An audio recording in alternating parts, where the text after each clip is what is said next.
नमस्कार मित्रों, हर हर महादेव। स्वागत है आप सभी का हमारे YouTube चैनल में। तो तुला राशि वालों, बर्बादी की अंतिम घड़ी आ चुकी है।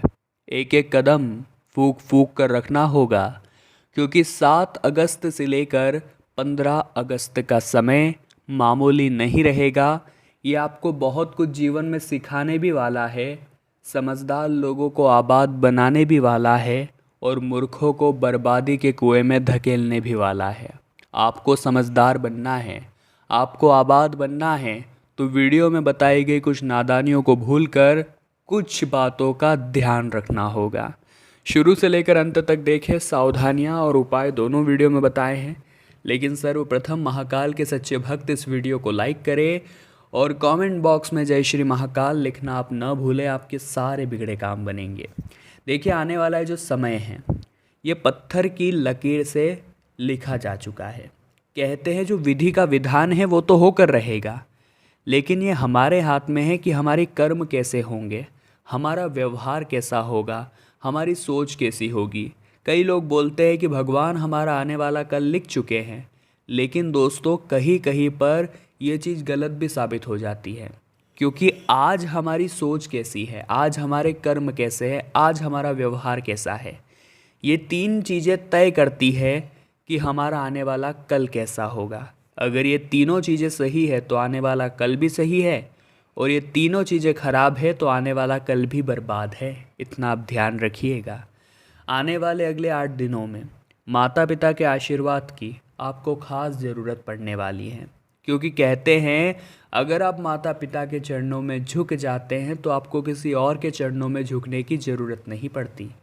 लेकिन आजकल का ज़माना बदलता जा रहा है, पुत्र का पुत्री का माता पिता से मोह निकलता जा रहा है, तो उनके प्रति श्रद्धा भाव, आत्मसमर्पण होना चाहिए। उनका ध्यान रखने की एक क्षमता आपके अंदर होनी चाहिए, क्योंकि आप ज़माने में मंदिर में चले जाइए, लेकिन घर के माता पिता अगर आपसे प्रसन्न नहीं हैं तो उस मंदिर में पूजा करके भी कोई अर्थ नहीं है, और ऐसा करके आप अपने बर्बादी का जाल खुद अपने हाथों से बुन रहे हैं। आने वाले अगले 8 दिनों में व्यापारिक स्थितियाँ काफ़ी सुलभता की ओर बढ़ रही है, यानी कि व्यापार दिन प्रतिदिन एक नए कीर्तिमान स्थापित करेगा। लेकिन दोस्तों, अगर आप अपने दुकान में खुद झाड़ू नहीं लगा सकते तो आपको उस दुकान का मालिक कहलाने का कोई हक नहीं है। ये बात आप ध्यान रखिएगा। तो आप इतना ध्यान रखें कि चाहे बड़े से बड़ा व्यापार आपका बन जाए, आपके अंदर से जो विनम्रता का भाव है वो नहीं जाना चाहिए। आपके अंदर जो सद्भावना का भाव है वो नहीं जाना चाहिए। अक्सर ऐसा होता है, जब इंसान बड़ा आदमी बन जाता है तो वो कहता है मैं ये क्यों करूँ, मैं वो क्यों करूँ, मैं ये हूँ, मैं वो हूँ। लेकिन दोस्तों, जंगल में जब आंधी तूफान आते हैं तो अकड़ कर खड़े पेड़ उखड़ कर दूर फेंका जाते हैं, लेकिन जो घास विनम्रतापूर्वक खुद को झुका लेती है उसका बाल भी बांका नहीं होता। तो ज़िंदगी में चाहे आप कितने भी बड़े आदमी बन जाएं, लेकिन एक बात का ध्यान रखें, अपनी विनम्रता को मत छोड़िएगा, क्योंकि जीवन में जिसे सफलता को पचाना आ जाता है वो इंसान बहुत बड़े मुकाम को हासिल करता है। लेकिन छोटी मोटी सफलता मिलने पर ही जिसके अंदर अभिमान आ जाता है, भगवान आगे उसे सफलता से वंचित ही रखते हैं, क्योंकि उन्हें पता है ये अभिमान करेगा। देखिए, बर्बादी की अंतिम घड़ी तो निश्चित ही नज़दीक आ चुकी है, लेकिन अब हमें क्या चाहिए? हमें चाहिए कि हम भगवान की भक्ति से जुड़ जाएं। अगर जीवन में बहुत अशांति है, जीवन में बहुत तनाव है, टेंशन है, चिंता है, चाहे वो किसी भी क्षेत्र की हो, पारिवारिक हो, व्यापारिक हो, नौकरी की हो, बेरोजगारी की हो, आपको सदैव एक बात का ध्यान रखना है, होगा वही जो राम रचि राखा। आपको बस रोज़ाना भगवान की भक्ति में लग जाना है।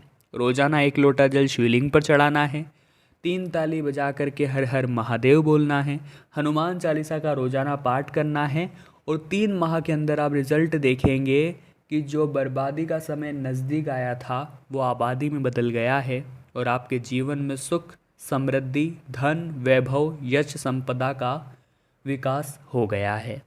अब हम आपको कुछ सावधानियां बताना चाहते हैं। ये सावधानियां आपके बहुत काम आएगी, इतना ध्यान रखिएगा।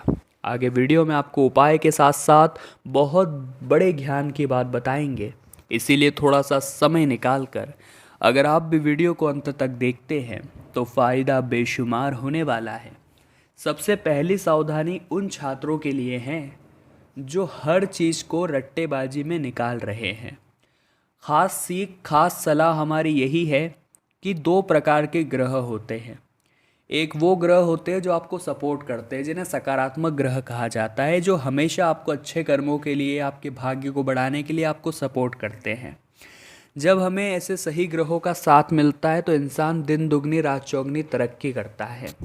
लेकिन दूसरे प्रकार के ग्रह होते हैं जिन्हें नकारात्मक ग्रह या पापी ग्रह कहा जाता है। ये पापी ग्रह हर समय इसी फिराक में होते हैं कि किस तरह आप इनके कंट्रोल में आएँ, किस तरह आप पर ये अधिकार जमाएं और फिर ये आपके काम बिगाड़ना शुरू कर देते हैं। तो सकारात्मक ग्रह तब हमारे हिस्से में आते हैं जब हम अच्छे अच्छे कर्म करते हैं, हम पढ़ाई लिखाई में नकल से दूर रहते हैं, बेईमानी से दूर रहते हैं, व्यापार में हम लालच से दूर रहते हैं, नौकरी में हम आलस्य से दूर रहते हैं और जीवन की इस भागदौड़ में हम परिश्रम करने से नहीं भागते। तो पूरी तरह से सकारात्मक ग्रहों का साथ हमें मिलने लगता है। लेकिन जो इंसान सही समय पर नहाता नहीं है, जो इंसान अपने शरीर को स्वच्छ रखता है, समय का सदुपयोग नहीं करता है, सदैव आलस्य में रहता है, काम को कल पर टालने की प्रवृत्ति रखता है और दिन रात सोया रहता है, उसके जीवन में सदैव पापी ग्रह का वो शिकार बनता है। नकारात्मक ग्रह सदैव उसे घेरते हैं, तरह तरह से उसके काम बिगड़ने लगते हैं। वह उसके जीवन में ऐसा प्रभाव जम जाता है कि वो चाह कर भी कुछ नहीं कर पाता।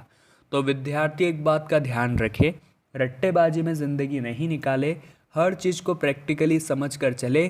क्योंकि आज ये आपको समझ नहीं आ रहा, रट्टेबाजी करके आज आप पास हो जाएंगे, लेकिन जब बात होगी ज़िंदगी की जब परीक्षाएं होती है तो उसमें इम्तिहान बड़े कड़े होते हैं। आपको अभी से तैयारी करके चलना है। अगर प्रैक्टिकली हर चीज़ का नॉलेज होगा तो वहाँ पर वो चीज़ें बहुत आसान लगने लगेगी। सभी नौकरी पेशा लोग एक बात का ध्यान रखें कि आपकी सफलता सुनिश्चित हो चुकी है, क्योंकि सकारात्मक ग्रहों का साथ आपके पास है। लेकिन दोस्तों, सब कुछ अच्छा होने के बाद भी सब कुछ बिगाड़ देना भी आपको आता है। इसलिए कोशिश यही करनी है कि आपके हाथों कोई गड़बड़ ना हो। कोशिश यही करनी है कि किसी गलत फहमी का आप शिकार ना हो, क्योंकि आपकी कर्म क्षेत्र में आपको भड़काने वाले लोग बहुत ज़्यादा हैं। आपके कर्म क्षेत्र में आपको परेशान करने वाले लोग बहुत ज़्यादा हैं।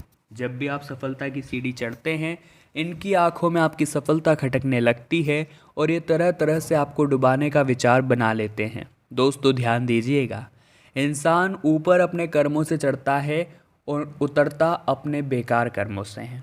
तो सफलता के शिखर पर पहुंचना है तो सदैव अच्छे कर्म करने होंगे। इधर उधर की बुराई ना करे, इधर उधर लोगों के फटे में टांग न अड़ाए, और बेरोजगारी अगर दूर करनी है तो समय का सही इस्तेमाल करें। साथ ही साथ दोस्तों एक बात का और आप ध्यान रखें कि ये दुनिया जो है ये उन्हीं लोगों को सलाम करती है जिनके पास बहुत पैसा होता है। पैसा कमाने की होड़ अगर आपके अंदर रहेगी तो बहुत सारा फ़ायदा, बहुत सारा लाभ आपको होगा। जब आपको सफलता मिलती है तो आपको कोई नहीं जानता, लेकिन जब आपको असफलता मिलती है तो आप दुनिया को बहुत अच्छी तरह से जान लेते हैं। अब हम आपको दो उपाय बताना चाहते हैं। अगर आप ध्यान से सुनेंगे तो फ़ायदा आपको होगा, 100% होगा, निश्चित तौर पर होगा। सबसे पहला उपाय हम आपके लिए सोमवार का लेकर आए हैं। सोमवार के दिन आपको 5 सफ़ेद रंग के फूलों की व्यवस्था कर लेनी है। अब ये फूल कोई से भी हो, लेकिन सफ़ेद रंग के होने चाहिए। इसके बाद दोस्तों पहला फूल आपको गणेश जी वाले स्थान पर चढ़ाना है, जो अग्रभाग पर होता है शिवलिंग के लेफ़्ट साइड में, माफ़ कीजिएगा राइट साइड में। उसके बाद दूसरा फूल आपको कार्तिकेय जी के स्थान पर चढ़ाना है, जो कि लेफ़्ट साइड में होता है। तीसरा सफ़ेद फूल आपको अशोक सुंदरी वाले स्थान पर अर्पित करना है। चौथा फूल आपको शिवलिंग जिस स्थान पर स्थापित होती है माता गौरी वाले भाग पर समर्पित करना, और 5वां फूल शिवलिंग पर अर्पित करना है। इस तरह से 5 सफ़ेद फूल आपको 5 अलग अलग जगह पर अर्पित करने हैं और बाबा से प्रार्थना कर लेनी है, जो भी आपकी मनोकामना हो आपका काम अवश्य होगा। दूसरा उपाय मंगलवार के लिए बड़ा ही शानदार है, ज़रा गौर फरमाइएगा। दोस्तों आपको करना क्या है, आपको बस एक बड़ का पत्ता लेना है जो कि अपने आप टूट के नीचे गिरा हो। उसे अच्छी तरह से धो करके उस पर लाल के पेन से या चंदन से अपनी मनोकामना लिख देनी है। कुछ देर उसे हनुमान जी महाराज के सामने रखना है और उसके बाद आपको उसे गोल घुमाकर उस पर कलावा बांधकर बहते हुए जल में प्रवाहित कर देना है। बहुत बढ़िया उपाय है मनोकामना सिद्ध करने का। तो तुला राशि वालों, आज की वीडियो में हमने बात की है आपके आने वाले 8 दिनों की, और वीडियो अगर आपको पसंद आई है तो आप लाइक ज़रूर करें। कमेंट बॉक्स में आप जय माता दी निश्चित तौर पर लिखें, और हमारे इस चैनल को सब्सक्राइब करके आप बेल आइकन को प्रेस कर सकते हैं। बहुत बहुत धन्यवाद।